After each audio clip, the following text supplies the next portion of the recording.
I'm Arvind Raj. இன்னைக்கு psychology ஃபேக்ட்ல studies ரிலேட்டடான content தான் பார்க்க போகிறோம். ஸ்டடீஸ் ரிலேட்டடான கண்டென்ட்னு பார்க்கும்போது இப்போ வந்து எக்ஸாம் டைம் வந்து ஸ்டூடெண்ட்ஸ் வந்து எக்ஸாமுக்கு ரொம்ப ப்ரிப்பேர் ஆகிட்டு இருப்பாங்க. அப்போ ப்ரிப்பேர் ஆகிட்டு இருக்கும்போது ஒரு ப்ராப்பர் ஸ்டடி பிளான் இருந்தால் தான் வந்து அவங்கள எக்ஸாம் வந்து ஈஸியாக வந்து என்ன பண்ண முடியும், கிராஃப்ட் பண்ண முடியும். ஸோ ஃபஸ்ட்டு என்ன பார்த்தீங்கன்னா, கிரியேட்டிங் ஷெடியூல். இப்போ ஒரு ஷெடியூல் போட்டு படிக்கும்போது என்ன ஆகும்னா, ஈஸியாக வந்து என்ன பண்ணணும்னா எல்லா கண்டென்ட்டும் என்ன பண்ணிடலாம்னா கம்ப்ளீட் பண்ணிடலாம். ஸோ அதுக்கு வந்து என்னென்னா ப்ராப்பர் ஒரு டைம் டேபிள் போட்டு படிக்கணும்.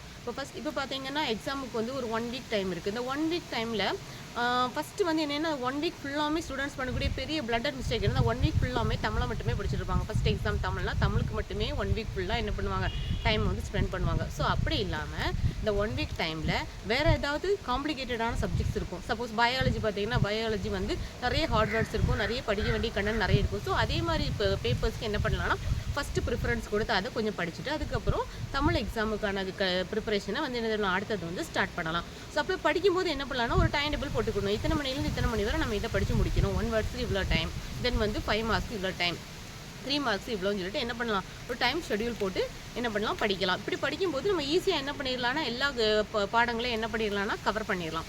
அடுத்தது செகண்ட் பார்த்தீங்கன்னா ஸ்டடி ஸ்பேஸ். நம்ம படிக்கக்கூடிய ஸ்பேஸ் மீன்ஸ் நம்ம படிக்கக்கூடிய இடம்.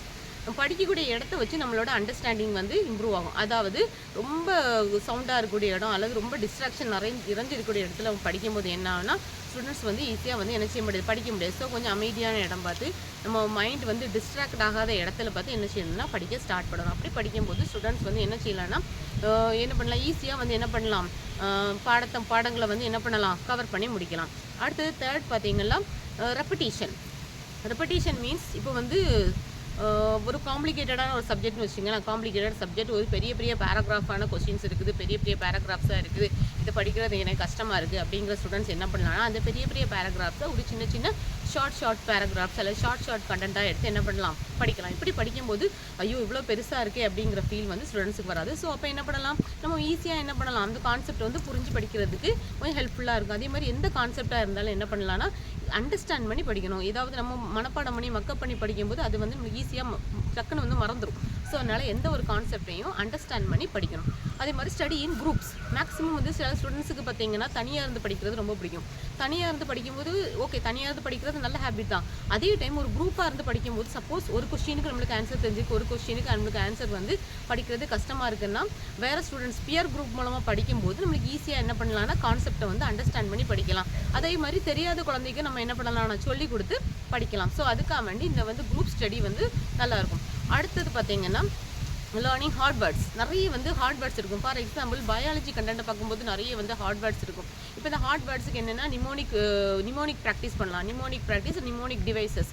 நிமோனிக் ப்ராக்டிஸ்னால் என்னென்னு பார்த்தீங்கன்னா, ரொம்ப ஹார்ட் வேர்ட்ஸ், அதாவது ரெயின்போவில் இருக்க கலர்ஸ்னு வச்சுக்கிது, ஒரு அக்ரோனிம்ஸ். ரெயின்போவில் இருக்க கலர்ஸ்னு வச்சுக்கிறோங்க. அந்த கலர்ஸை வந்து நம்ம மெமரைஸ் பண்ணது ஆர்டர் படி மெமரைஸ் பண்ணது நம்மளுக்கு கஷ்டமாக இருக்கும். அதுக்கு நம்ம எப்படி நிமோனிக் டிவைஸ் எடுப்போம், WIPGR அப்படின்னு நிமோனிக் டிவைஸ் எடுப்போம். இப்படி நிமோனிக் டிவைஸ் பண்ணும்போது என்ன ஆகும்னா, அதாவது அப்ரிவேஷன் போல் எடுத்து படிக்கும்போது நம்மளுக்கு அந்த கான்செப்ட் என்ன செய்யாது, அந்த ஹார்ட்வேர்டு என்ன செய்யாது, நம்மளுக்கு மறக்காது. அதே மாதிரி பயாலஜியில் பார்த்தீங்கன்னா நிறைய வந்து ஹார்ட் வேர்ட்ஸ் வரும். அதே மாதிரி பொட்டானிக்கல் நேம்ஸ்லாம் நிறைய வரும். இந்த பொட்டானிக்கல் நேம்ஸை நம்ம என்ன பண்ணணும்னா சின்ன வேர்டாக பிரித்து ஒரு வேர்டு இருக்குன்னா அந்த இது சின்ன வேர்டாக பிரித்து என்ன படிக்கும்போது, அதாவது சங்க்ஸ்னு சொல்லுவாங்க இதை, அந்த சங்க்ஸ்னு அப்படி பிரித்து படிக்கும்போது என்னன்னா நம்மளுக்கு ஈஸியாக வந்து அண்டர்ஸ்டாண்ட் ஆகும். மொபைல் நம்பர் அண்டர்ஸ்டாண்ட் பண்ணுவோம்ல, மொபைல் நம்பர் வந்து 10 நம்பர்ஸ் இருக்குன்னா 10 நம்பர்ஸ் 3 பிரித்து அண்டர்ஸ்டாண்ட் மனப்பாடம் பண்ணுவோம், அல்லது 3 4 அப்படி அண்டர்ஸ்டாண்ட் பண்ணுவோம். இப்படி வந்து அண்டர்ஸ்டாண்ட் பண்ணுறதுக்கு இது ஈஸியாக இருக்குது. இது என்ன சொல்லுவாங்கன்னா சைக்காலஜியில் வந்து சங்க்ஸ்னு சொல்லுவாங்க. Okay, thank you.